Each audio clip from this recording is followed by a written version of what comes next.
All right, I would like to call this meeting of the MASD School District Board to order on this Monday, October 6th at 6:30 p.m. Number 2 on our agenda, any changes or additions to anything? Don't have any either. All right, on to number 3, approval of minutes from September 8th, 2025, and I will take a motion to approve those minutes. So moved. Second. All right, any discussion about those minutes? All right, hearing none, I will call a voice vote to approve those minutes. All those in favor, please say aye. Aye. Opposed? Abstentions? Aye. Megan. Thanks, Megan. Yep. All right, and no nays or abstentions, so those are approved. All right, moving on to number 4, public comment on non-agenda items or announcements. Public comment is not legally required, but we believe it is crucial for us to hear from our community members about their concerns over issues. Through these meetings, our board models for our students how to conduct public discourse, and that the board and members of our community can approach controversial issues in a civil and constructive manner and can demonstrate mutual respect. Having said that, please note the board is here to listen. The public comment period is not designed for discussion. Please start by identifying yourself and what town you reside in, and please limit your remarks to 3 minutes. So any public comment or announcements? The redistricting, I have a hard time saying that word, the redistricting task force that is charged with creating new districts of 4,000 to 8,000 students is meeting this Friday at Oxbow High School in Bradford. They're meeting from 9:30 to 3:30 for their regular meeting. They have been doing 6-hour-long meetings, but from 4:30 to 6:30, they're having a public comment session. And you can go in person to Oxbow High School, or they also are, there will be an online option as well. If you're interested in giving input into how this process is or what you'd like to see or any of those things. All right, thank you, Elizabeth. And I saw that you had emailed that earlier too. Is that, did you send that to Front Porch Forum? I did. I sent out a thing, but at the time that I sent it, they didn't have a time for the public comment. And okay, now they have a time for it. Excellent. All right.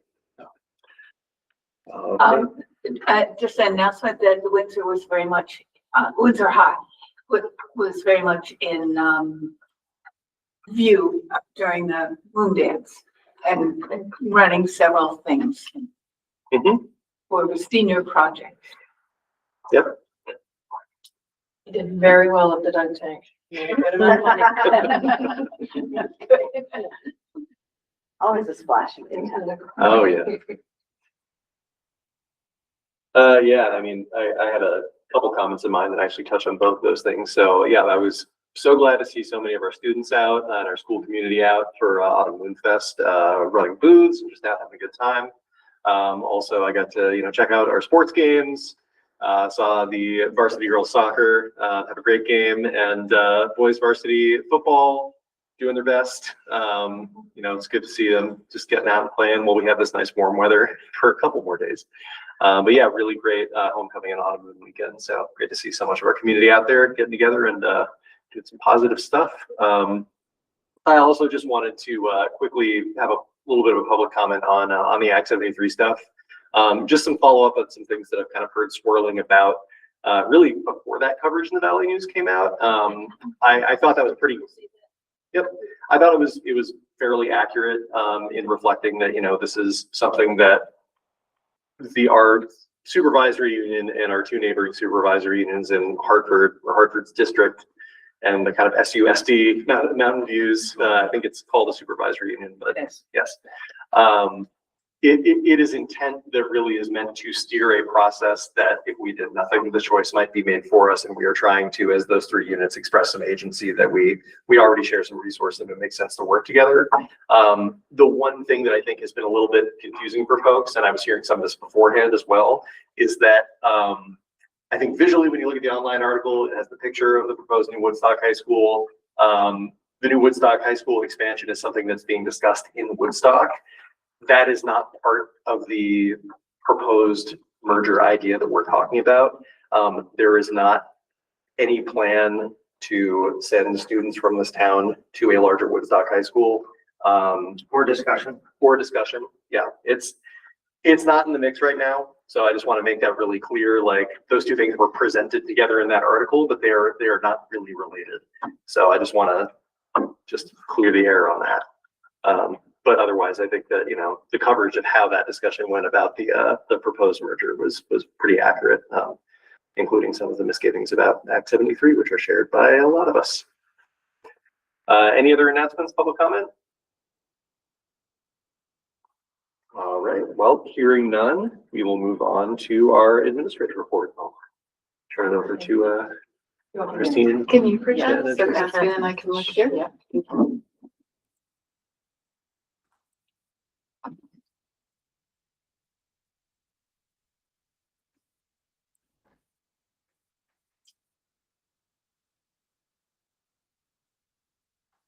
We'll go to this, it's a slide that you're.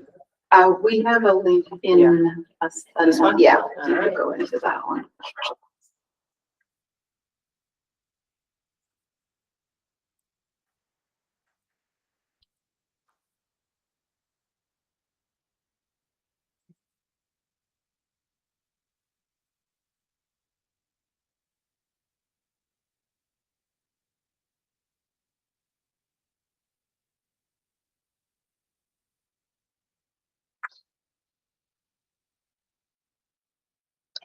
Too many pictures on the page. Never had too many pictures. Never had too many pictures, yeah. So I have Caspian with me. Do you want me to tell them who you are, or do you? I can. A 4th grader in our school, and I asked Caspian to join me today. We have just started talking about our student leadership team and how we're going to form that this year. And we haven't been too far down the process other than students have applied.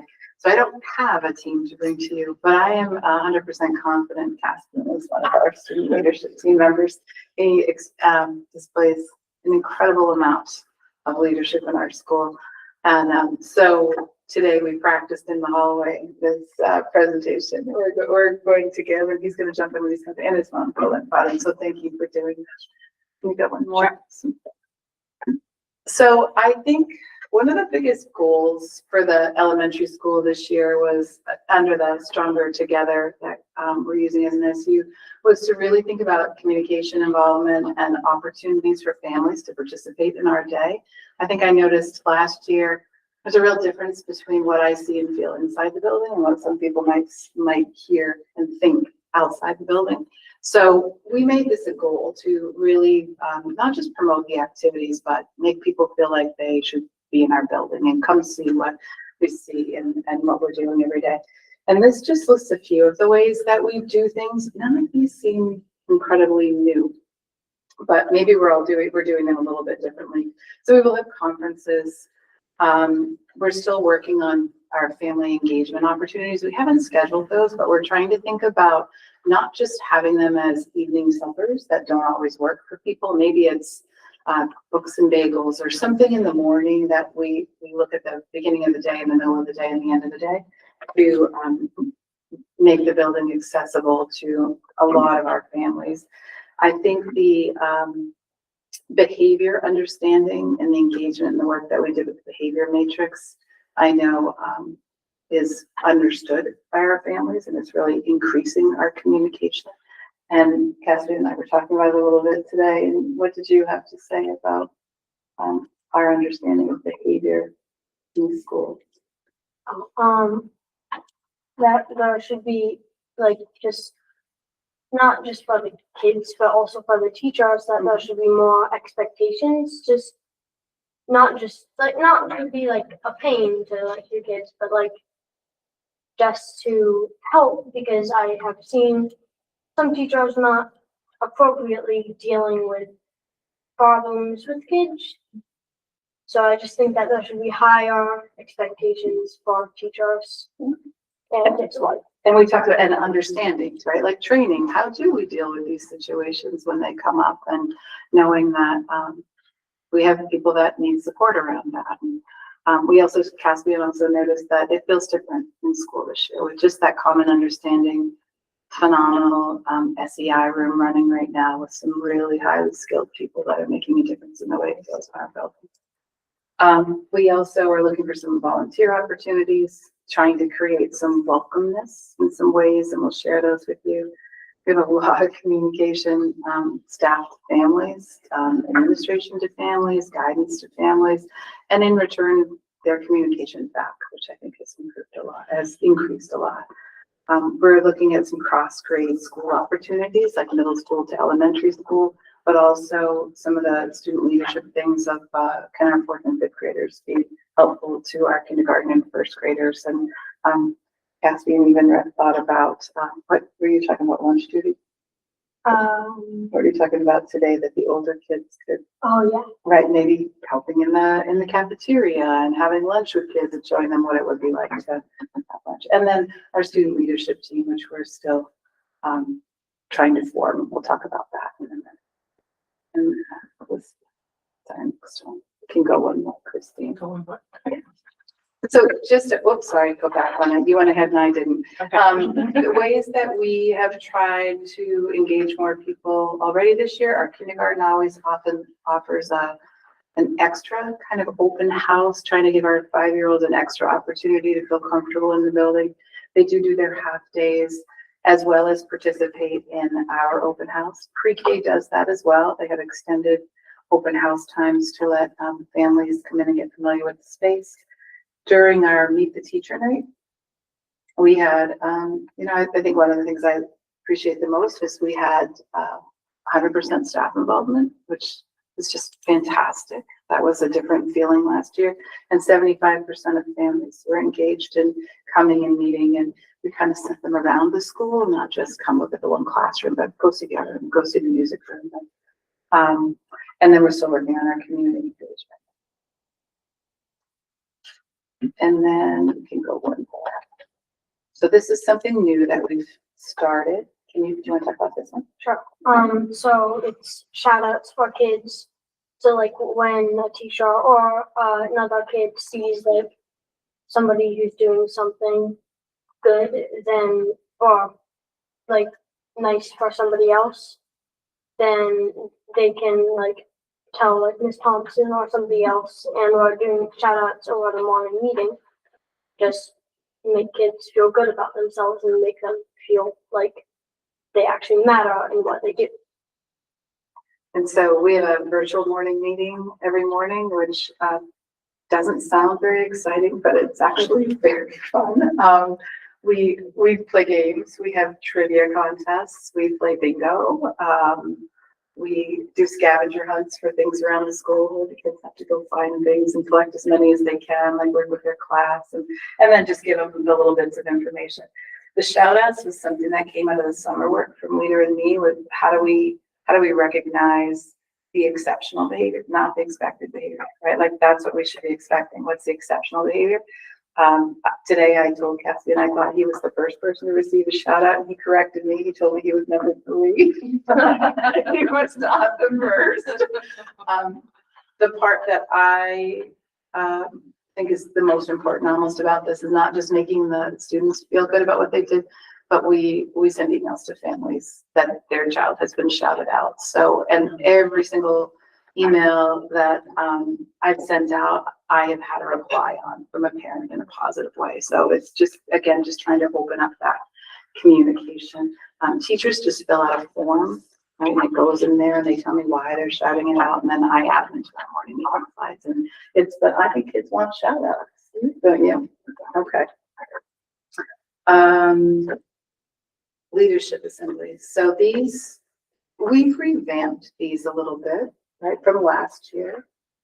You okay to talk about that? Sure.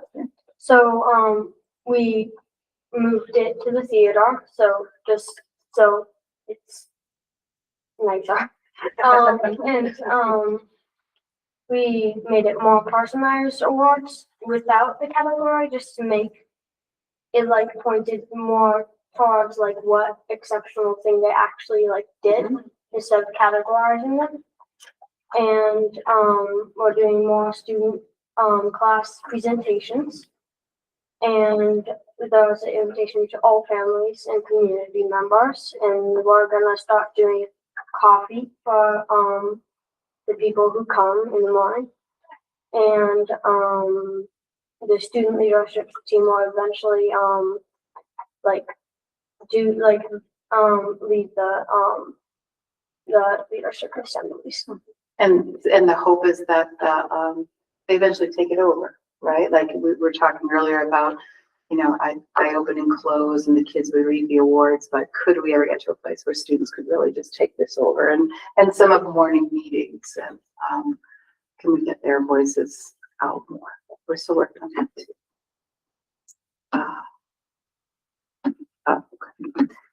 And then, okay, Kathleen, I didn't do my homework. I was supposed to put another. Ignore the 3 stars. So it was the end of September that we started thinking about the student leadership team. The previous year, I think selection, and at that time it was election into the student leadership team, had some bumps in it. And we were trying to think of a way to involve everybody, but also make it something you earn, make it something you work for that fits you. So we've refocused it a little bit, but this was, you want to talk a little bit about this, what we did? We met in late September. Oh, yeah. And there are 38 students trying out for it, and it's grade 3 through 5. Some random number. Some number of completed applications. I haven't compiled that yet. And the permission slip, and So we had requirements for, some of the students took themselves out immediately when we started talking about what it meant to be on the student leadership team. Some of them literally, up 38 literally left the meeting, which I, okay. And then we outlined for families. So the letter on the right is what went home for families, and outlining some of the requirements, the characteristics, qualities that we thought. So the students had to go home and talk with their parents about this, and both had to sign it and return it. And we were really strict on deadlines, and shared that as a responsibility, right? When you're applying for a position or a job, it's a responsibility. You can't apply 2 days late and have this thing. We did have some families that wanted to email in permission, and I said, this is a responsibility, right? Like, we're really asking for, we will need help from families for evening events and things like that. So what I haven't compiled, or what the blank missing number is, how many filled out the application and got their signature, got it in on time. So we wrote subcommittees because last year at the beginning of the year, I'm not sure how many people were actually on our student leadership team at the beginning of the year. I know at the end of the year it was 4. They didn't have a regular meeting schedule. They had a lot of great ideas, and I think they gave you a great video last year that the 3 fifth graders who were left and did a great job for us. So I'm a little afraid we're going to have too many kids. So we talked about subcommittees. Could 3rd graders kind of work their way into some of the bigger leadership roles that the 4th and 5th graders might have? And do they want to have subcommittee work around the school? I still think other kids will filter themselves off. They realized their meetings will be at lunchtime, right? So they would have to agree to come to lunch, and we'd make announcements. But again, really pushing that responsibility piece of, it's your job to know that you're coming, right? If you're going to be in leadership, we'll give you some reminders, but not all. No? All right.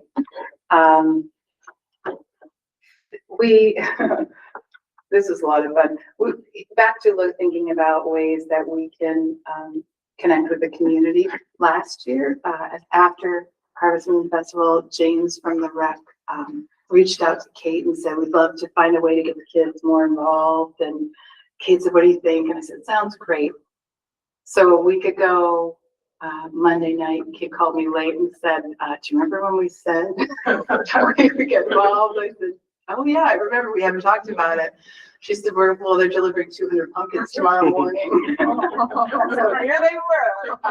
But we had fun with it, right? So tell them what we did. So we painted them, and when did we deliver them? Thursday, Friday? Friday morning they came and got them, right? Yeah, Friday morning the rec center came to get them, and they were displayed at the Harvest Moon Festival. So, and that was grades K through 5, Right. and there were a lot of fun. There were a lot of fun. That was nice. We spun a wheel during morning meeting to see who could come first, because of course they all want to pick their pumpkins first. And so we lotteried who got to come down, and the only rule was, especially for kindergartners, was you got to be able to carry a pumpkin by yourself, right? So that left some of the big ones for the older kids. But yours is in here. Which one's yours? The one in the very back. The yellow one way in the back. When we were cool. going over this morning, he said his pumpkin was in the section. This one? Nice.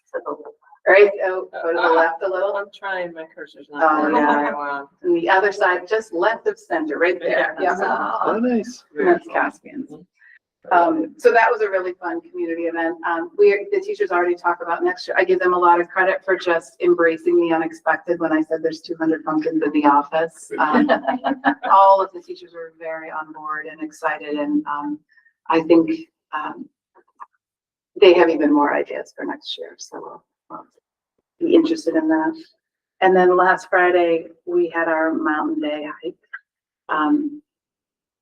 which the reason I put this in is not really as an event, but to let you know that we had 50 plus parents, grandparents, community members that came with us. So about a third as many as students. And where did you go? We went on Mount Cardigan. Mhm. Nice. Fourth grade went to Cardigan. Fifth grade goes to Ball in Rutland. Kindergarten, first grade to Mount Peg, and second and third grade to Mount Tom. And it's just a very, it's just a great day, and it couldn't have been more perfect, honestly, with the weather and. So, and I guess when I think about this, what I appreciate the most is we've done that. It's October 6th. That's what we've done to engage the community already this year. So not only are we working hard at it, we're having a lot of fun doing it. I think that's something to share. I don't think so. You don't think so? Great job.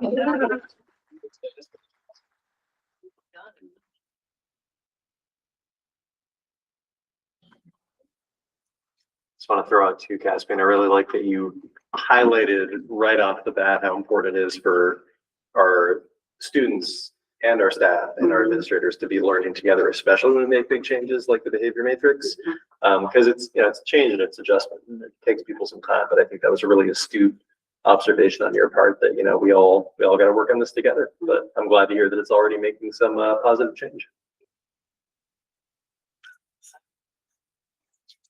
All right. I just talked about middle school and high school. I won't ask you to help me with this. Sorry, I'm just gonna jump on that so I can see it closely. Colleen is celebrating Joe's birthday tonight, so I said I could speak for her. These are pictures that Colleen shared, and I think, Jen, you're gonna have about Farm and Wilderness, right? So, because that's on there. September Students of the Month the awards are continuing, and you can see those students there. Also, something they're adding in is Advisory of the Month, trying to get building that group of advisory students, getting them to work together and being nominated to receive Advisory of the Month awards and celebrations. A lot of learning took place between Farm and Wilderness and back at school. So there's water testing that took place there. It's also brought back to school, and some water testing and comparisons were done here. Colleen has started shout outs. She's doing them in the hallway on the television, the students' television. So the staff, I don't know how she collects her information, but when students are seen, again, showing exceptional behavior, they're recognized on the kind of marquee television that's in the middle of the hallway. And then there's continuing work with bullying and education around that with students, and it's happening during their health classes, as well as I know Colleen has been having advisory meetings in here every other week, just to keep that conversation alive and not let it get too far away. And then the shout outs that Destiny Lawyer had, those were the ones that she was shouting out. I think those were the ones that came up on the TV screen.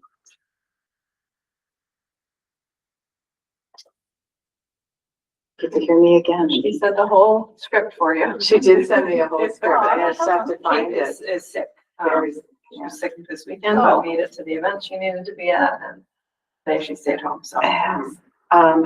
The Choice Matters program, presented in partnership with the Vermont Agency of Transportation, and it's highlighting its commitment to youth safety in the state. The core message is to educate students on the impact of life-changing decisions related to driving, including the importance of driving sober, staying focused, and wearing seatbelts. And then homecoming, Kate is giving a huge shout out to Katie Rainey. She's the leader of the Culture Action Team, and she planned an amazing homecoming weekend for the kids. She had to pivot from the bonfire to organize an enormous game of manhunt, which Kate didn't write this part down, but I'll tell you anyway. Kate at first thought this was not a good idea, and Katie really felt like she could put some parameters in place that would make it work, and she did a fantastic job. And then they set up almost like a drive-in theater, and she called me, this was Thursday night, she called me Thursday night and said, I'm sitting in a field watching Jumanji with a whole bunch of high school kids. But they had 100 students participate, a lot of fun. Everybody showed up with positive energy. And then the pep rally on Friday was prizes for staff trivia. Someone got, I don't know who got pied in the face. I didn't see that. And on Saturday, we had the homecoming dance, a little over 150 students. And then Sending Students Day. This year they're hosting Sending Students Day on November 7th. 8th graders are invited to engaging in interactive morning being planned by the Cultural Action Team in school. It's been busy too. And I think I went to high school before you got to talk about farming. So are you going to do that in your? I can do that now. Okay. Yeah. Okay, so, Farm and Wilderness, just, bridging the two communities together. 6th graders from Albert Bridge get to go over and enjoy and connect with the 6th graders from Windsor at Farm and Wilderness. And then the 7th and 8th graders do a 2-day thing there, basically. I've done this now. This is probably my 5th year, maybe doing this with the crew. And we're getting pretty good at the day thing, I think, which is really nice. I think the things that the students learn during the day, particularly in the 7th and 8th grade, is really pretty fascinating. The things that they study, the way that the teachers put together lessons that are super engaging and connect, like they mentioned, the science testing. So they're testing the waters there, they're testing the waters locally, and they're comparing and saying which is healthier and why. And so there's no right or wrong answers, just what is it healthier for. So really good kind of open-ended experiential things that happen at Farm and Wilderness. It's always a challenge, the overnight. 7th and 8th graders overnight is hard. And I have yet to feel like we get through it completely successfully. So I think that's something for us to think about, how do we make the learning experience really meaningful? And at the same time, how do we make it so it's manageable? So I think that's a challenge, something that probably be solved. So continuing on with Albert Bridge School specifically, exploratory, which is sort of a chunk of time that we have kids practice voice and choice around particularly arts and social emotional stuff. is off to a really good start. We do short rotations where kids get to choose an art, a music, or dance or theater, or something in the right, kind of performance arts, or a social emotional thing, which right now is focused around sports and sportsmanlike conduct. And kids get to choose and they rotate. The younger kids get a choice for every 3 weeks, and the older kids get 3 choices over a period of time. So we're practicing that. So it's really exciting to see kids starting to explore what they really want and hang in there when it gets tough, which is what we talk about when we think about autonomy and self-determined learning, is like when you really engage in something, even when it gets hard, you stick with it. And therefore you learn the discipline of sticking with something when it's not easy. So it's really exciting to see those in action. At the same time, it's a lot of organization and also create some unpredictability for kids who are not used to having to make choices on their own. So it's a really interesting kind of balance of those two things. When some kids are like stuck, like I don't know what to do, or I don't want to make the wrong choice, and then helping them like, hey, you can try this and now try that. So it's really kind of a nice opportunity there. We had, so I want to follow up with some of the maintenance stuff that we talked about during the last meeting. So Jim and I were able to connect about a couple of things, particularly around the, and I'll shift gardens up, should be in a different spot, around the gardens and the lands around the Elbridge School. So we know the building is the school's responsibility. The land is technically the town's, but it's always been the school budget to sort of maintain like the lawn stuff. So where we are right now is the tradition of the lands that are surrounding all the schools are maintained through like basic maintenance. And we're on schedule to do that. So we're going to update the field and get some more stuff going on there. The flower gardens, however, around the school were done by a volunteer community member a long time ago as part of their master gardening apprenticeship. So I understand it. It's a lot of work. And it's not something that our maintenance team does. So I've been in contact with, connecting with our town manager around, do we create a community auction here? How can we support these beautiful flowers that are, they're a pollinator and butterfly garden specifically designed by somebody who curated them, but is no longer able to maintain them. So in the past, since I've been here, I've had family volunteers essentially come in and help do the work every summer. And into the fall, we're losing that capacity, and you can tell by how the grounds look. So it's not in any of the other school budgets. So it doesn't make sense that it would be in the school budget. So we're working with the town to think about how we can problem solve this as a community. So it's a great opportunity for us to explore that.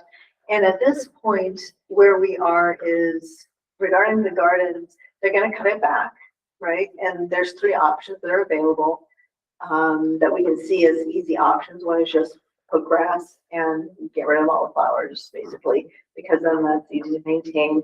Another might be some version of a community volunteer program. We also know small communities have a lot of people who are so overworked and overcommitted and over volunteering already. We don't know if that's sustainable or something in between. So we're going to spend kind of the winter meeting and trying to create some kind of plan that we can propose when the gardens start growing again in the spring. So that's our current plan for the flower gardens. Regarding the playground, I want to follow up with that one too. So after that, we did some looking into and clarifying expectations. So we posted signs based on our visit, our insurance company's expectations. We communicated, we put locks on stuff. We've also communicated with our parents that since like it's pretty clearly labeled what you should and should not do. At that point last month, I didn't know about the situation because it just happened, and I thought it may be a BTG or after school program concern. It wasn't a BTG thing. It was really just a parent kind of following right up on parental things after school hours on town property, which is at that point a town thing. So it's a little murky because it's not really a school thing, and yet they're using school supplies. So we've locked up some school supplies, but we also don't want to create a sense of it's a school thing and you don't need to have anything to do with it. So we're creating we have a community kind of bin also. that we're putting like extra stuff in for community because we don't want them to be without. So it's trying to kind of balance the need for security and having the resources that we expect, as well as supporting a sense of openness to the community. So that's where we are with that. So Falls of Brownsville just happened this weekend. We had a great representation from our parent community, our state organization, and also often people from that's like our parent teacher organization. And had the privilege of playing with a brass quartet that showed up. So you can see that kind of picture up in the left right corner. Finding our stride is one of our athletic opportunities. I know they do that here in Windsor too. It's really hard in West Windsor to find an adult who can come out and do some work for any kind of sports after school, because we have that gap of 2:30 to 3:15 where we can't really have somebody volunteer who's a teacher, and so it's kind of murky. But we do have our Find Our Stride, which is really successful this year and it's super fun. On the just off to the pink side of our Finding Our Stride group is our sixth graders taking out the trash again. Now we are in our third week of not having a custodian. They go about the business every day of picking up our trash. So our sixth graders are cleaning our school for us. And I know it is hard to find people, and I know that our school knows how to step up, whether it's our students, our staff, or our community. We always step up and make it happen. I just want to shout out that our sixth graders are doing that work. They're cleaning the school for us to an extent that's appropriate for them. So huge shout out there. Our compost, we have been able to get a grant and build that beautiful compost area outside of the school through a grant within the state, and we're saving a lot. We're saving a lot in terms of CO2. We're saving a lot in terms of, I don't know if it's a lot, but some more than my bank account wants to handle. We're talking about not having somebody come pick up our compost for us, and the students are learning a lot about how to navigate and move forward in the world that none of us, probably most of us, did not grow up understanding how to take care of our own waste. So it's a pretty cool thing. I just want to give a huge shout out to the community to be stepping up and doing that work. So next one, HHB presentations and the behavior expectations. Last week? Yeah, it was 2 weeks ago. It was 2 weeks ago. I had it planned to present, and parents had been known about that for a month. Unfortunately, I was like not okay to show up. I was pretty ill. So I put together two options for the next 2 Wednesdays and then one during the school day on the 20th for our parents to come here and then to give feedback. I'm also going to work with our SU to put together a presentation that goes out for everybody, because I think it's important that we have the same shared message and that I can pull people's expertise to help create a video presentation. So it's kind of a universal thing. So that's our next goals for that. MOU, so memorandum of understanding regarding the land. Our town hall, our town manager is working with their attorneys person who is going to create an MOU. It sounds like, I mean, before I came here, I'm not even sure there was one, but we can find one as far as I can understand. And then when we merged, it doesn't look like there was one specifically created for the land because it is the town land, but when school's in session, it's the school. So whose responsibility is that? It's kind of a little bit of that. Let's figure it out. So they're working on that. Open house was a great success, I heard, because I was going to do the presentation on the same day and I could not show up. I'm so bummed. But I heard it was a great success. People had wonderful conversations. Parents had the ability to connect with each other and teachers. And then our student leadership team is, we had students present like why they think they should be in certain leadership roles. And it's super cute in a way. And yet you watch these kids pull up and muster all this courage to stand in front of their peers and say, I believe I can help us move forward. And it's such an awe-inspiring moment. And I had one of the students who, I have to tell this personal story, who wants to be a leader in our school. And I wasn't sure what that meant for the student because they're kind of a quiet, reserved person. But then I teach lessons, so Fridays is my teaching day. I teach all day on Fridays. And so I taught a trumpet lesson. He's been in my trumpet group for a year. We had a brand new person join the trumpet group. And I also had a horn player because I could do like so much. So I just did brass all together. So I was working with the horn player while I said, can you just let him know how to take the instrument out and put it together? And give him the basics of some stuff. And so the student shared with the other kid, the new kid. And within 10 minutes, this kid was playing hot cross buns. And I'm like, it takes me weeks to do that. And the amazing thing was, as I'm sitting there and I'm working with this other student, I was, yeah, that's it, you got it. Gosh, that's what teaching's about. We forget that sometimes. We get so inundated with just trying to like get to the next thing. We forget to celebrate the successes. And that was just one of those moments that's like, oh yeah, that is why we do it. And that also reminds me, like, you don't always see the introverts shine, but when they have that moment, there they are too. So super excited about both of those opportunities. And now I get to talk a little bit about our kind of where we are with our behavior expectations and HHB presentations. So our goal was by the end of September, we shared it with staff, and both buildings have completely done that. So they've been trained on that. We've worked with our MBAs. We've all kind of worked as a team to make sense of how to do it within our new system. Within the Windsor side, which also invited the West Windsor community, they shared out on the information which was, I believe, was September 3rd, if I recall correctly. So that was shared out. We had some of our parents there. And that's the one that I'm postponing until next week, and the week after, and the week after. And we are working on school culture survey.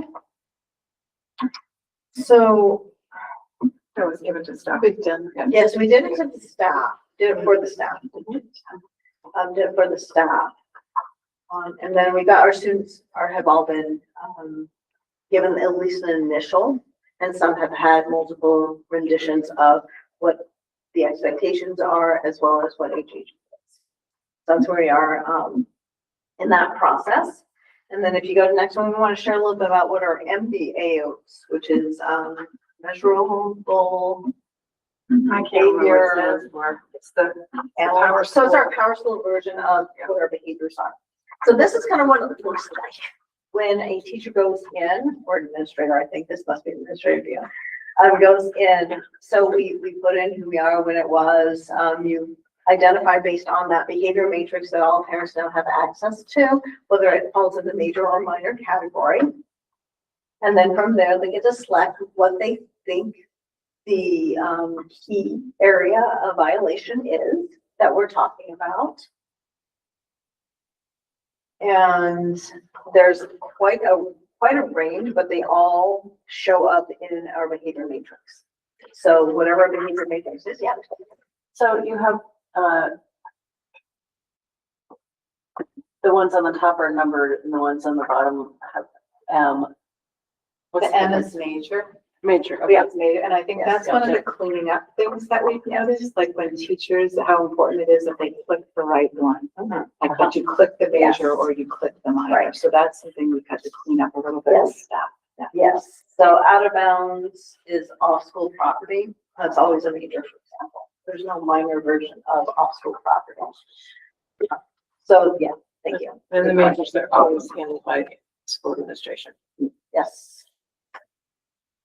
And then the next you get to talk a little bit about some of the more detailed components of it. So you might talk about, was the student that you're putting in, either the person who maybe did the unhelpful action, the person who maybe was the receiver of the unhelpful action, or were they a witness?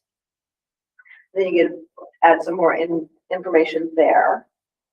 And then we talk about things like on that slide, that if you look down, so where it happened, date, these are all good basic information. We're talking about gathering data.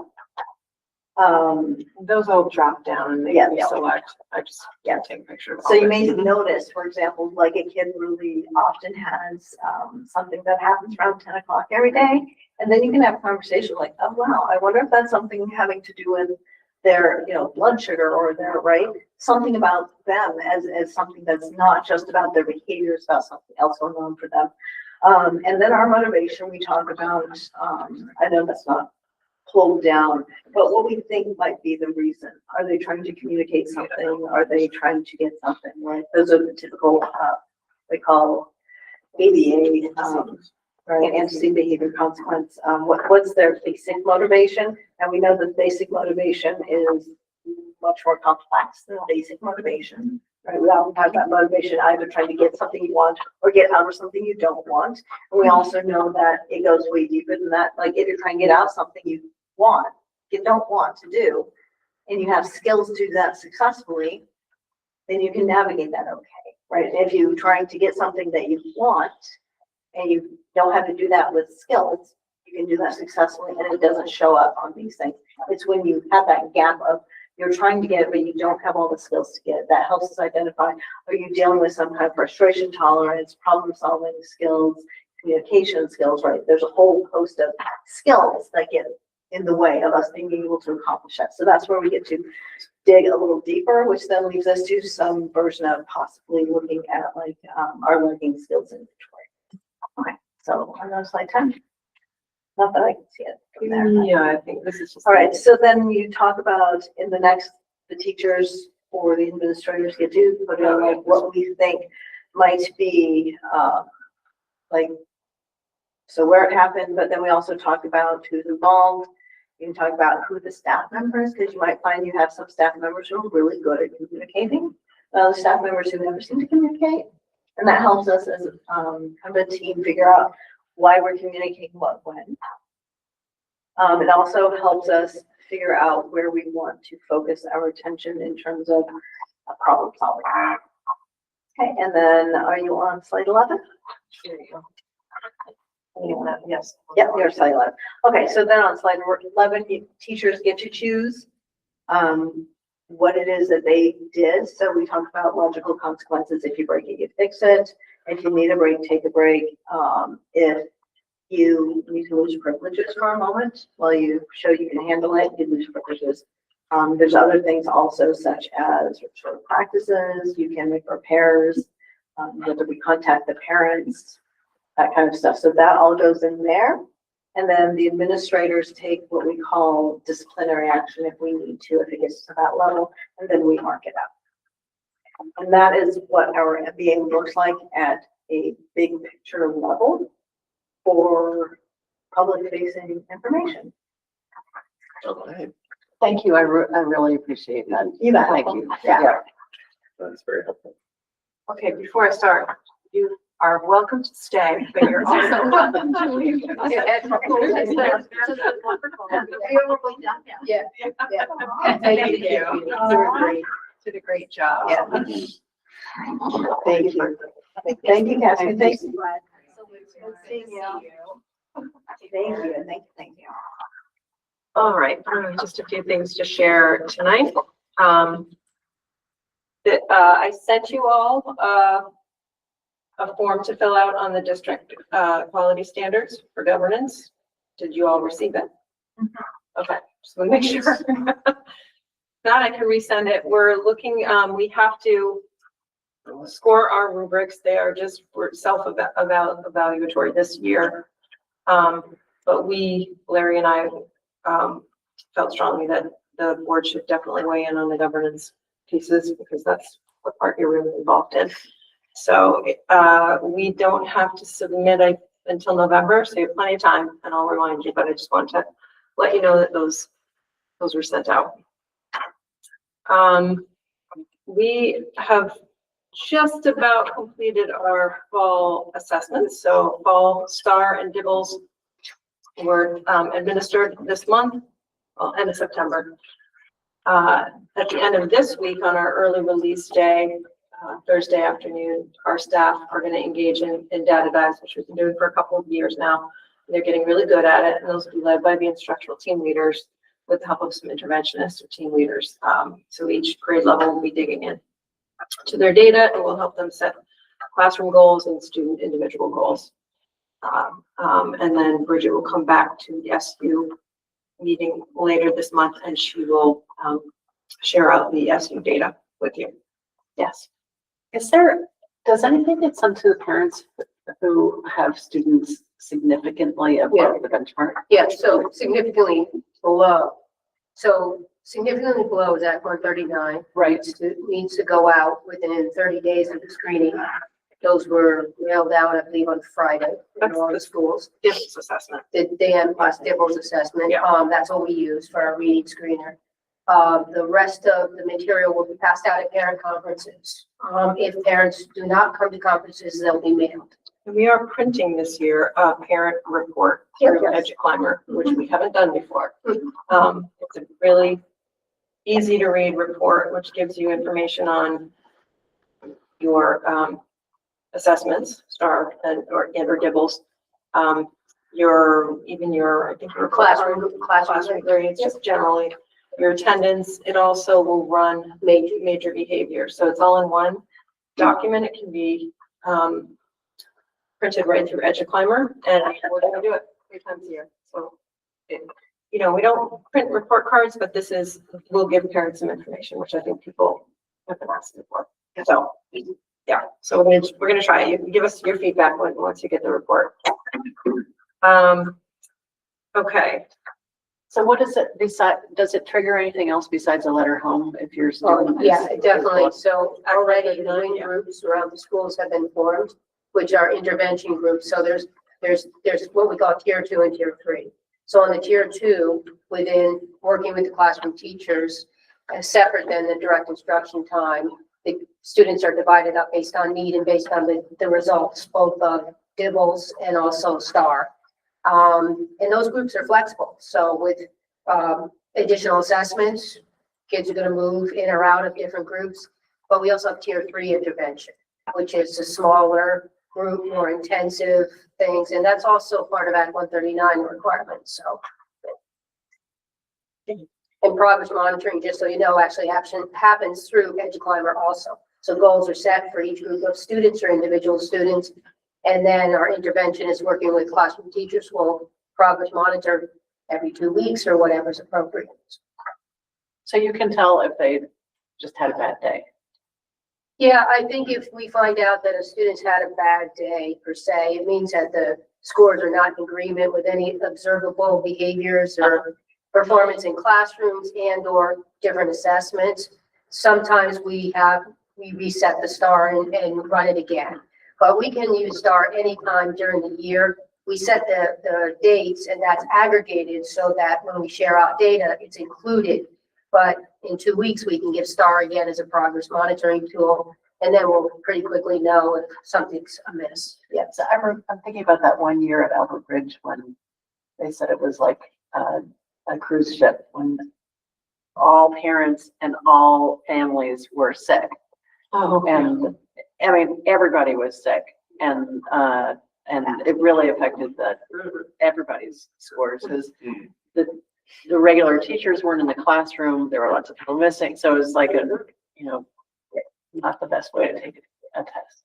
There is a 24-hour reset of the test though. Yeah. Yes. So if you give the student, you know a student who does point and click, you see that, you'll be like, no, try again. let's do that again. And you have 24 hours and it replaces the score. Okay. And a teacher also is like, can look at those scores and be like, something was not right, that doesn't make sense. Well, you look at And how we quickly. reset it. There was a football. They finish in 5 minutes. Yeah, right. So yes. That is what I was wondering. Yeah. All right, just a little it is a hard word to say, Elizabeth, redistricting task force. They met on the 29th, which was last week. There was a presentation on BOCES. The secretary did a little data dashboard overview. I think she's coming back to do more data work with the team. They really need the data to do their job. So that seems to be a little contention. You mean all the data that's wrong? Yes. She's going to present that again? Yeah. Well, All the data that's wrong? yeah, it's an interesting, I did watch a little bit of it, after the fact, and yeah.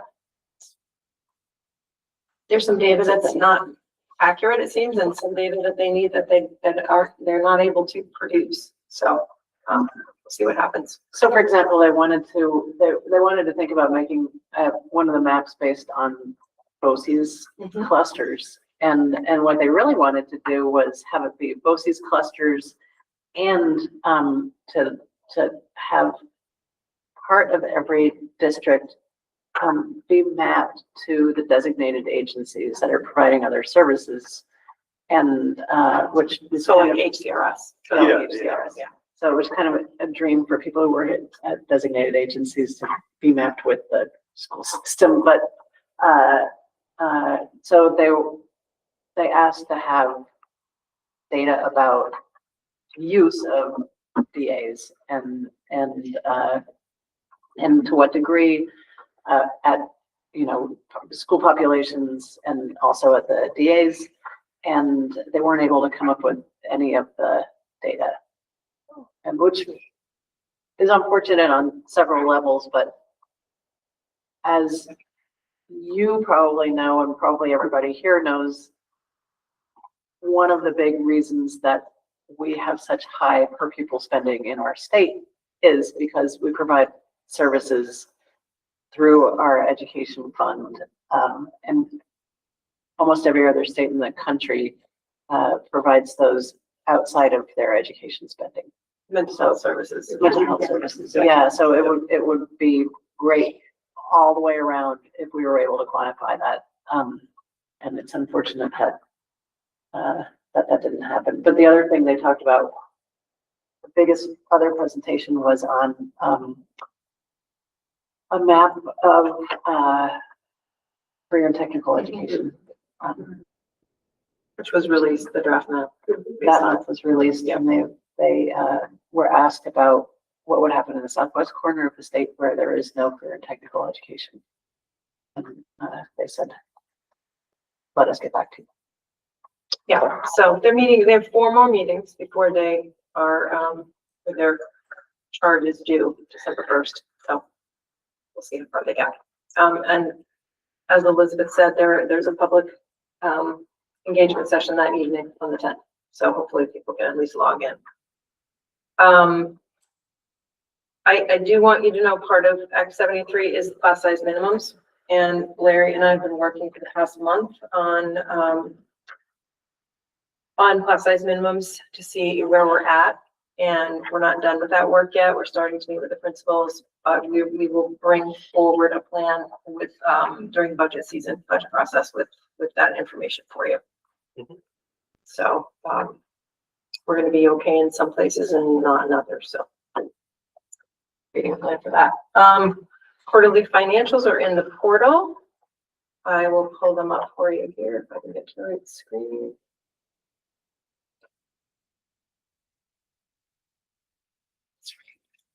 So it's early, it's the first quarter.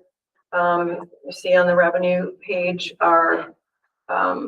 there's a budget variance, which is not to be concerned about because it's the anticipated revenue in the budget. So Larry said not to worry about that. Expenditures on the next page, on page 2. And we're doing, fine with expenditures. I'm sorry, just going back for a second to class size minimums. Sure. They don't take effect right away. They're not in effect for next year, are they? They are For the next, for the FY27, the budget year. Yeah. They are. Which is why we're frantically doing the work, because it may impact budgets. Yeah. but also, another question, if Act 73 falls apart, then That falls that apart. falls apart as well. Yes, yes, that's my understanding. Yeah, if you hear anything different, let me know. It's, there's still some things that aren't clear in that law. We're going on what we think is correct information on high school for, it's the core classes that are impacted, courses that are AP courses and what's the word they used? End of the line, And, like, they have a word for like it. calculus, end of the. Those are not in the calculation, but anything that is in the graduation requirements, that's how most people are interpreting. They have to have 18 students in them. So for us and any school that participates in sending kids to the tech center, we really have to map out ensuring that we're offering the courses that kids need to graduate for all the kids that are here and then gone to the tech center. So it's a bit of a scheduling puzzle that we're working through currently, but okay, so financial report, I'll just go back to it. This is the breakdown. If you continue, it's by account detail. I said, Larry, why is the workers' compensation in the red? His response was, there are more workers' comp claims. So that was his explanation for that. But overall, it's the first quarter, and we're not really worried about the finances at this point. But that's online. If you want to look at it more closely and have questions, Larry's happy to answer them. Better versed than that. And I believe that is the last slide in my report. And I will leave it up to you, Davis. If you want, I can keep sharing. If you want Bridget to share any of the grading, if there are questions, she has a little couple slides to help answer questions if you have them on grading. Sure, yeah, I think we got a couple of quick things to get through before that. Okay. But if you want to leave it up, too, Yeah, I it's don't think we have faster, I anything think. Okay. we need to share Great. before then. So, all right. So we're going to move on to item 6, which is our items for discussion, followed by motions if needed. And we're going to start with the decoupling of capital debt letter that we as a board have an option of signing on to. And I know that's in the packet. So everybody should have had a chance to look at it by now, but functionally what this is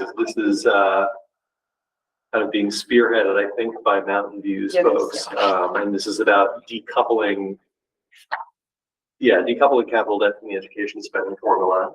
Right now, my understanding, correct me if I'm wrong here, but is that particularly construction funds that are coming from those capital debt sources are being considered part of per pupil spending. So for schools in situations like, Hartford is and Woodstock especially is right now, that can make them run the risk of overshooting the limit on per pupil spending if they need a new building, which is hugely problematic under the existing formula.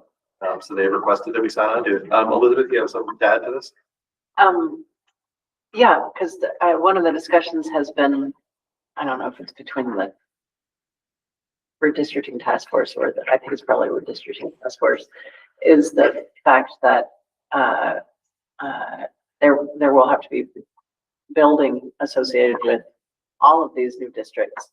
And while the legislature acknowledged it, actually school construction, the fact of school construction was actually the only thing that everybody agreed on when they passed H 454 into Act 73. So they are acutely aware of school construction, and yet there is no funding for it. There's no funding at all.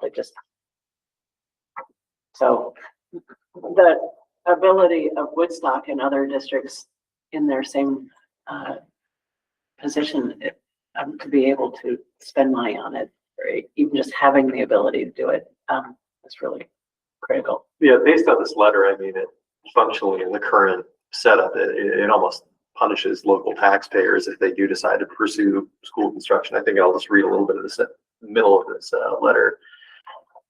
As you know, this artificially, let's just read this whole middle paragraph. It's not very long. So without immediate action by the legislature, the current school funding system requires any district that must borrow to repair, renovate, or rebuild facilities, have its construction debt counted in its education spending allotment. As you know, this artificially inflates the district's per pupil spending, which in turn places schools at risk of hitting the excess spending threshold. If that threshold is crossed, taxpayers are penalized, paying $2 for every dollar over the limit. Needless to say, this discourages critical capital investment and forces districts with aging unsafe buildings into an impossible position, either neglect facilities further or burden taxpayers with punitive double taxation. So I think that's kind of the meat of it in that paragraph. So I would be in favor of us signing on to this. Yeah, I have no objections to signing on to this because I think tying construction to spending just discourages construction, which I think is the point of the legislature passing this. That was the Yeah. point, was to discourage. Discourage it at this point. So, Yeah, until Yeah. after, I mean, they did it on purpose so that there would be no construction until the districts were settled, because they didn't think it would be fair to, for many different reasons, for construction to occur when they don't even know what districts there will be. that makes sense. It does. And yet we have Woodstock High School, which could be shuttered, condemned any day. Wow. That's the thing. The redistricting timeline is not reasonable. I think that's a consensus of all thinking people. And so because it's not reasonable, any immediate needs are ignored, which is unfortunate. So Before we just discuss this further, I realize you this a little bit backwards. So I will take a motion for us to, as a board, sign on to the request for special session legislation to decouple capital debt from the education spending formula. So moved. second, Excellent. Any discussion?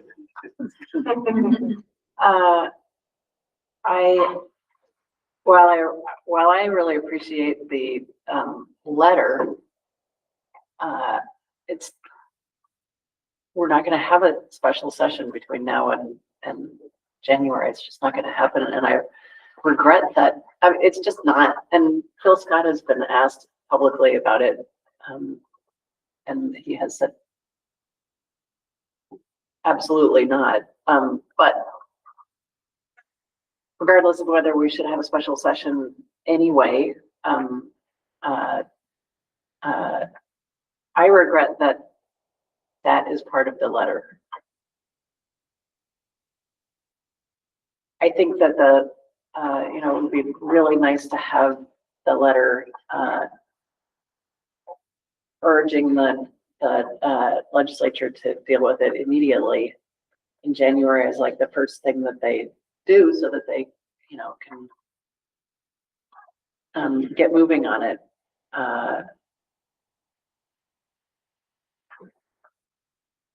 But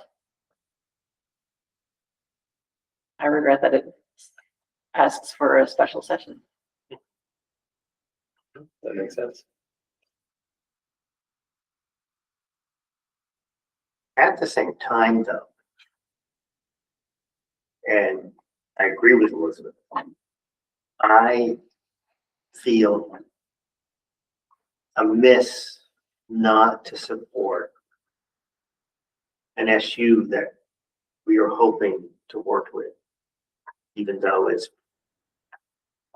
it's charging at windmills. Well, I guess part of the question for me is that timing piece. Like, so it is such a complicated position to be in. Yeah. It's complicated for Woodstock, and it's also complicated for Woodstock's potential partners. But in principle, like at a very basic level, construction should not be part of the excess spending threshold, period. It shouldn't. It's not right. Yeah, another part of this letter is that it points out that the state hasn't funded school capital construction since 2007. Yeah. So we're coming up at 20 years. Yeah. Which is what, just under half of the lifespan of a school building. Yeah. So So it's not surprising. We're seeing a lot of facilities around the state starting to hit that age where they desperately need improvement or replacement. It's definitely one of the elephants in the room. Yeah.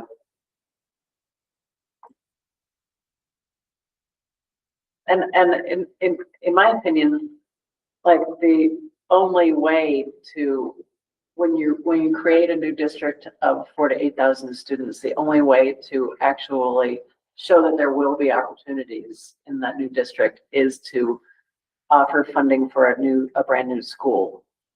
I don't think, you know, I just don't, and I could be wrong, but I don't think the opportunity of being in a class with more students is the same as creating new educational opportunities for students. And so, you know, my hope, my personal hope is that there will be new schools built all over the state to kind of mark in the era in which we're going in on it. Yeah, and I share that hope, Elizabeth. I think that fundamentally speaks to the frustration that I think a lot of people have been having, I specifically have, which is just that hope would be expressed on a much longer and more reasonable timeline. And we're talking about the 100%. systemic Yes. change that we're looking at, and 5 years is in a 10 or 15 years might even be pushing it. Yeah, I know. But yeah, It goes without saying. but it's worth saying. It is worth saying. I was just going to say, it is worth It's saying. worth saying over and over again. Yep. So I hear what you're saying too about, I mean, the feasibility of the special legislative session maybe not being the most realistic target for this. That being said, I think other than that, having this bring to attention that this is a really, really pressing concern. Absolutely. And I think I'm it's not worth saying, bringing up, yeah. I'm not saying that we should not sign on to it as a result of that. I'm just saying I think it's naive to think that, especially in October, that we're going to have a special, I mean, personally, I think we should have a special session because of other reasons. There are things that need to be addressed really urgently that we're not addressing, but that's not what this is about. Yep. And it's just not going to happen. But again, to me, fundamentally, we should be getting things off of the education spending, not adding things to it. All right. Any further discussion? All right, if not, I'll do a roll call vote for this one. So I'll start with our folks online. So Megan, how do you vote? Aye. Amy? Aye. Bill? Aye. Nancy? Aye. Elizabeth? Aye. And I am an aye as well. So the motion passes. We'll sign on to that letter. All right, and I can email Carrie, I guess, and have her add her names to that list. Yep. So I'll just make a note. Let's see. Sometimes there's three.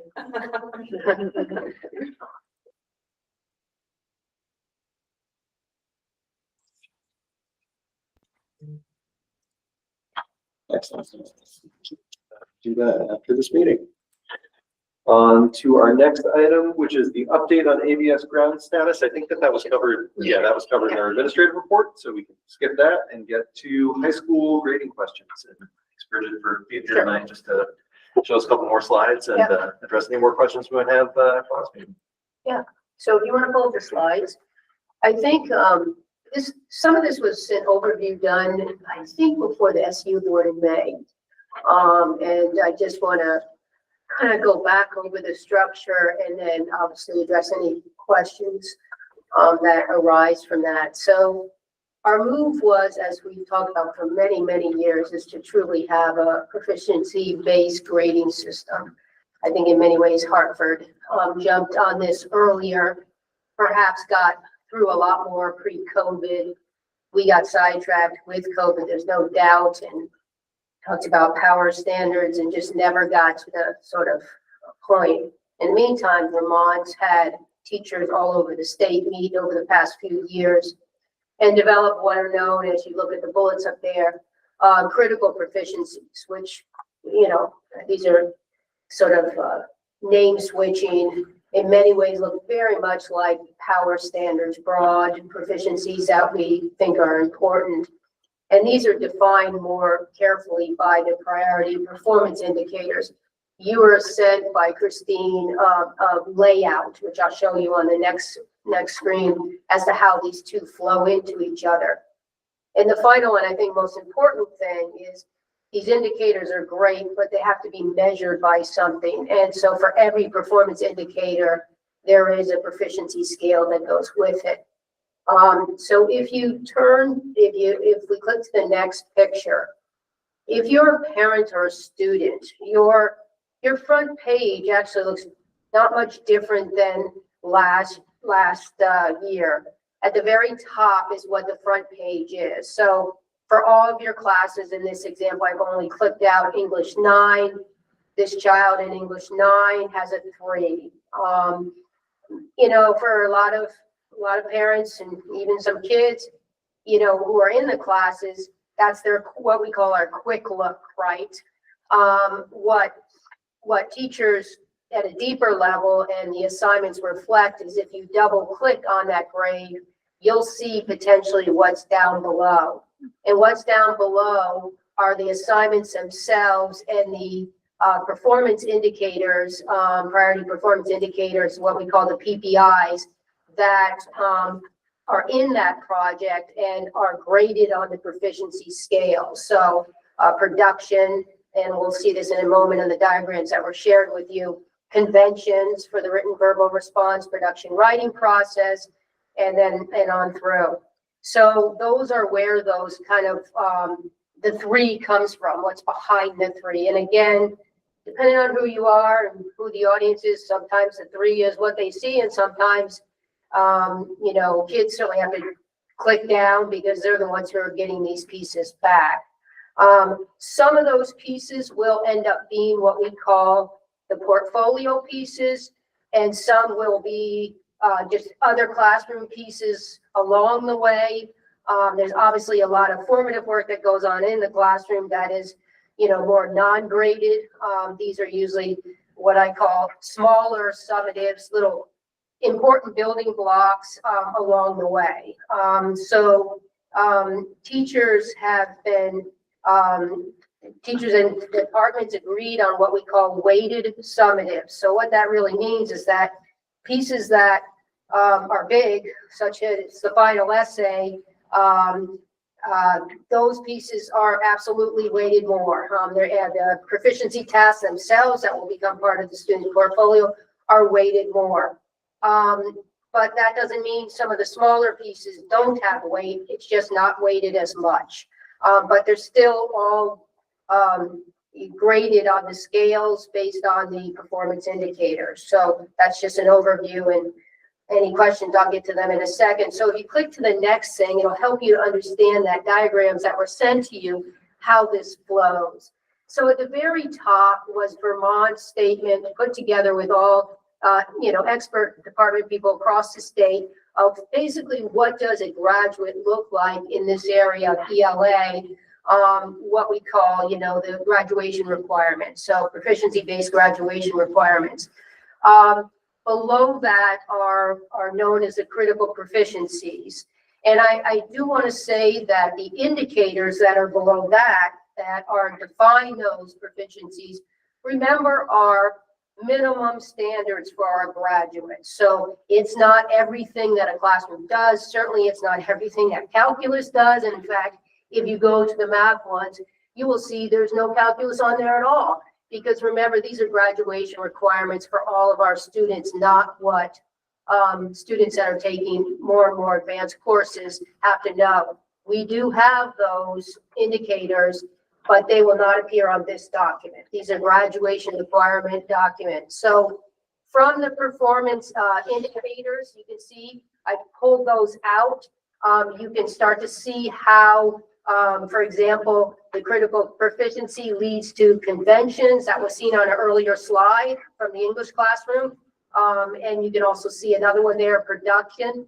if you go to the last slide, you can always hop back. These are the scales. So when you see something like on this one, you're looking at production, it defines very clearly what a 3 means, right? For a student, I can statements, very similar to what Hartford has. I can boom, boom, boom, boom, boom. These are what are considered a 3. Obviously, children are leading up to that for our graduation requirements. Students that are in advanced classes, teachers will add to this, right? You might have to compare and contrast 2 pieces of authors, works.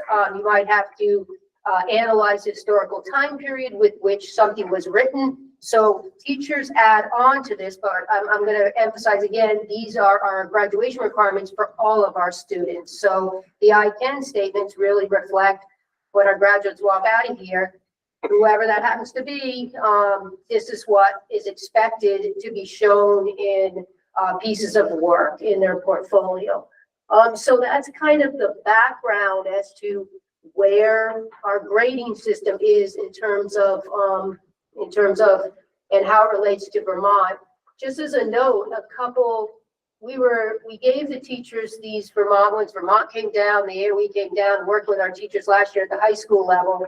And teachers did have room to remove, which was rare, keep exactly the same or add a few. I would say most of the adding came a technology standard in science, and I think I shared this with you, a physics standard in science, indicator, and also a couple in math, especially around geometry, which I had shared with AME was very thin. So a couple were added in geometry. So other than that, in terms of the documents, nothing.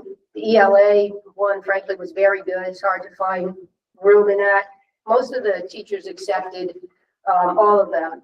In the case of classes like technology, they did not have one done. So we created one based on the ISTE standards, and which is really nice because the ISTE standards, which are the tech standards in the nation, already have proficiency scales. So there was some of our own homework that had to be done around that. But for the most part, most classes, they're already in place. The middle school ones are already done. And so are the proficiency scales, and like the elementary also. But right now, our middle school only at Weathersfield in the specials are grading using the new PPIs. But that is, the plan is that's a next year thing. So what's the plan for staff development around, because this is a really good starting point, but when when the tire hits the road or the rubber hits the road, you have to begin to create benchmarks. What does conventions look like? So then you can start to build reliability and validity for the assessment phases. absolutely agree. So thinking about where we're at right now in the process, teachers last year began to develop at high school level proficiency tasks. And so they had to look at those against the proficiency scales and make sure the task is meeting what we're trying to get at. Pieces, obviously this year, need to be collected, and what I like, which you're kind of describing, is what I call the calibration. That's bringing pieces to the table and really analyzing those pieces, which could be benchmark pieces, and saying, this is what a 3 looks like. Right. That's work that Vermont used to require of our teachers back in the day. And I absolutely thought it was really, really important. Like, is the 3 of a response to literature piece, according to what Tracy thinks, the same as what I think? And putting that on the table, really analyzing why we each think that's a 3. We actually had to be calibrated back in the day from the state of Vermont. 86%. Right. I think that's good. Right. So I agree very much that work is so important. Yeah. And just to make sure I'm understanding, so we're going about the work as we approach establishing reliability and validity around the stuff of creating exemplars internally that we can use to inform what those standards are within our Yes, and to the degree, remember, we've been standards-based, and really when it came down to it, just by the natural process, we've been thinking about power standards for a long time. And a lot of the indicators reflect exactly the priority that's been years for some of these. So if you walked into Mr. Beachy's room, you would see pieces that he has with the science department calibrated and decided where is this at. So some of the indicators language, remember, were built from the NGSS standards, put together 2 or 3. It isn't like it came from brand new, but it's just saying these are the priority for graduation. Yep. So it's new in the sense to our teachers, but frankly, our teachers understanding years now of what we call power standards and what should be our priority was not that far off from what the work is that they had to do. So, but I think that Bill's point, and I think it's the best thing to do, is collecting those pieces and having conversations about them. So, yeah. And it really becomes a learning process of Right. how to teach. Yeah. And this is really important. So now how do you teach that? Yeah. And then it's that communication between teachers say, hey, this is what I have, this is how I do it. And so when I assess this piece, that analyzing of saying, well, why did I score this a 2 and you scored it a 3? Those conversations begin to build the teacher's understanding of what the standard is. And when that happens, it builds an understanding of what are your expectations of the student. And then they can communicate that expectation to the student, and then the students begin to understand. It might become clear in your point that looking at a piece that students just don't really understand the deeper meaning of slope, something as simple as that, right? Right. Rate of change or whatever. And so it does inform instruction. Yeah. This is an area we're just not emphasizing enough, and getting away from STAR data, right? This is really the at-home data, which is sometimes a much more of a learning experience. So, All right. Thank you. yeah, please, if Yeah. other questions come up down the road, don't hesitate, shoot me an email. I really appreciate you explaining this. This has been really helpful in thinking it through. Absolutely. Oh, any other questions before we move on? Oh, just a quick comment. I find it very amusing in this list that they have the physical education standards in here finished. As opposed to some of the others that they still need to do. It kind of points to who has power at the AOE.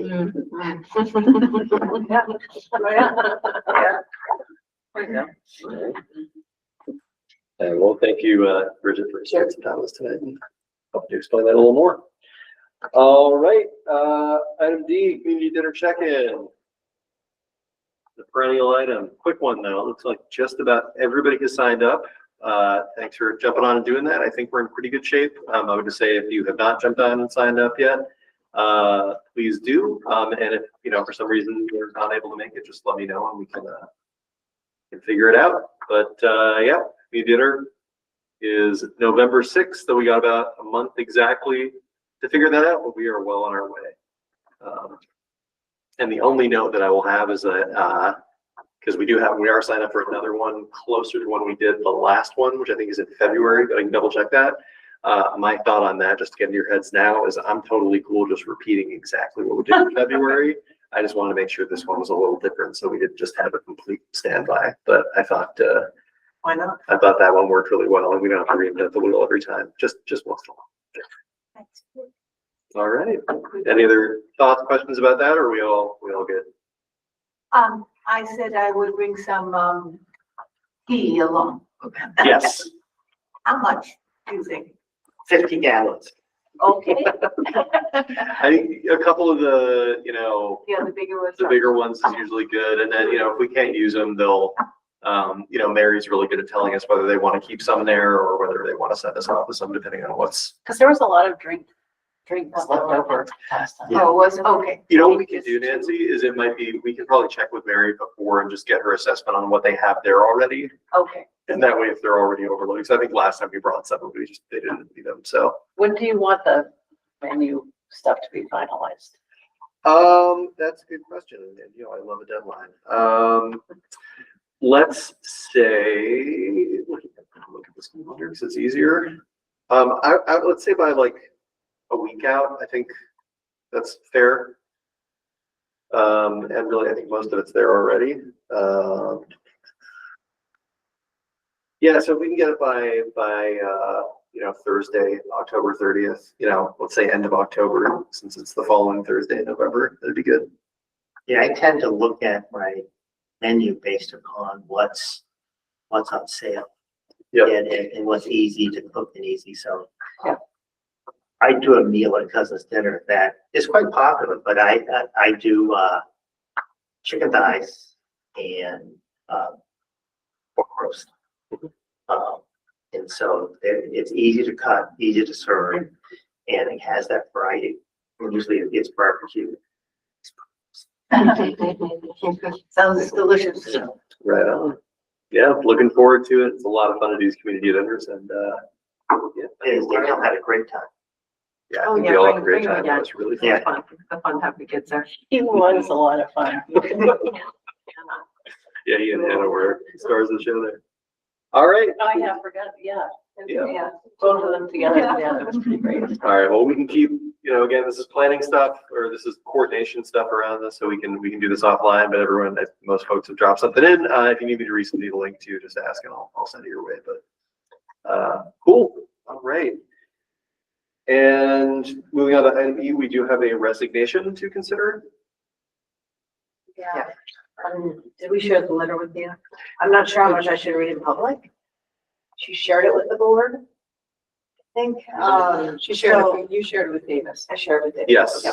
Yes. So the music teacher that we have currently, who's 1 day a week, needs to step down due to family, unfortunate situation.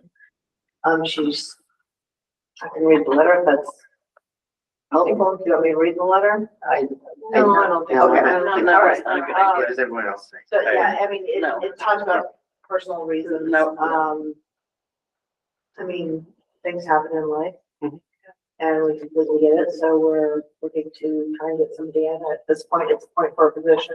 Mhm. And she's only covering 0.2 of it anyway, so now we open it up to a 0.4.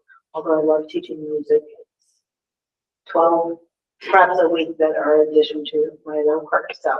Yes. I'm So it'd happy be to good to share find that with someone. somebody who can give good focus for our students. All right. So, I will take a motion to approve the resignation of Sarah Carlisle. So moved. Second, Any discussion? I wish her the best of luck. Yes. Yep. Not me. Megan, are you trying to say something? No, sorry.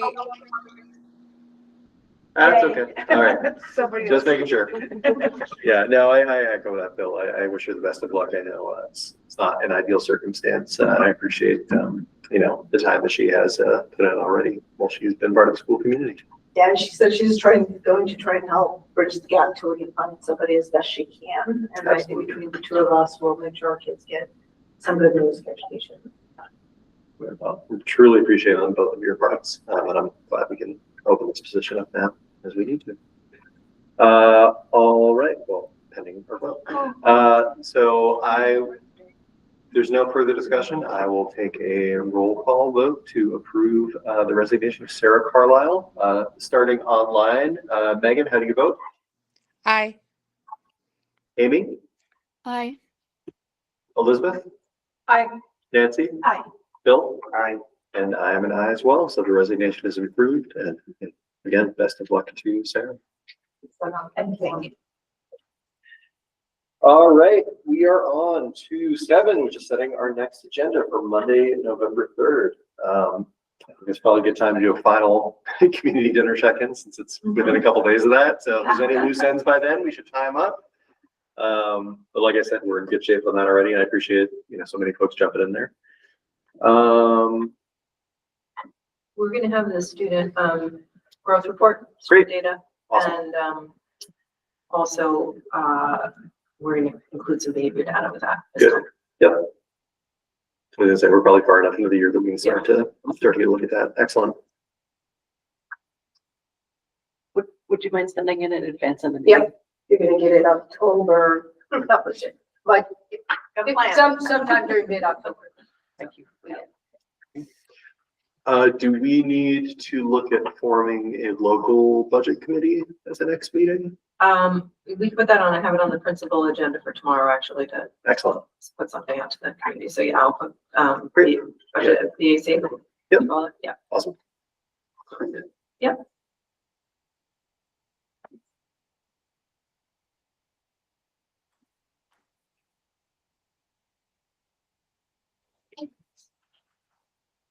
Next agenda.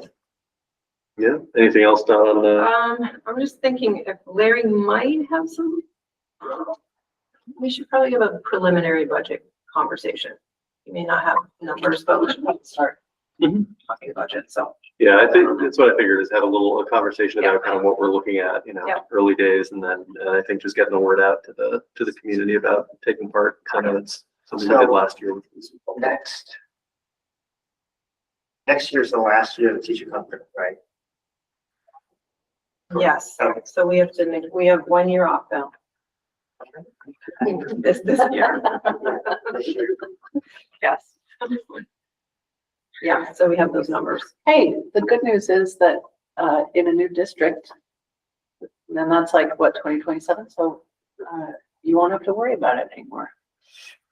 That's not something I'm gonna miss. Or maybe you will. But If you're not lucky. the last round was rough. Yeah. It was a little rough, but, 27, no, I think we're gonna have to negotiate next year. And it will be, Last like, one. the Last new one. district will be all leveling up. Yeah, right. So cross that one when we get to be it. interested to see. All right. Anything else for next agenda or we can give what we got? If anything comes up, we'll Yeah. we can give you an email. Yeah. All right. Item 8, executive session. No, I don't think we need any of that. All right. Well, that brings us to 9, which is adjournment. So all those in favor of adjourning this meeting of the Madison School District Board, please let me know by saying aye. Aye. Opposed? Nobody opposed or abstains while I am adjourning this meeting of the Madison School District Board at 8:07 PM. And thank you all for being here. Thank you all. Have a good night.